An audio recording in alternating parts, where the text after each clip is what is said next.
Anchetă dificilă în cazul militarului francez găsit mort într-o cameră de hotel din București. Pe măsură ce anchetatorii găsesc răspuns la unele întrebări, apar alte necunoscute. Polițiștii au indicii care par să excludă crima, dar nu izbutesc să găsească motivul unei sinucideri.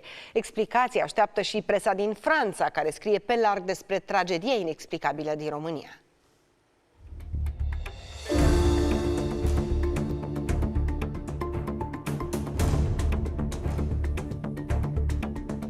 Medicii legiști au emis primele concluzii. Militarul francez a murit din cauza hemoragiei din artera care alimentează creierul cu sânge. În paralel, polițiștii au vizionat imaginile filmate de camerele de supraveghere ale hotelului. Ultimele indicii descoperite de anchetatori par să susțină ipoteza unei sinucideri. În primul rând, imaginile de pe camerele de supraveghere nu surprind nicio persoană care să iasă sau să intre în afară de bărbatul găsit mort. Avem de-a face cu un militar. Militarul n-ar fi putut fi omorât fără ca el să opună rezistență. Pe măsură ce se lămuresc semnele de întrebare legate de crimă, apar altele. Anchetatorii nu au descoperit niciun bilet de adio și niciun motiv pentru care să se fi sinucis militarul francez. Polițiștii au depus zeci de întrebări și așteaptă rezultatul unor analize suplimentare în speranța că vor dezlega misterul. Mai sunt foarte multe expertize, cea toxicologică, de exemplu, este numai una dintre ele, dar sunt multe altele care presupun timp. Angajata hotelului care a făcut descoperirea a stat deja de vorbă cu anchetatorii,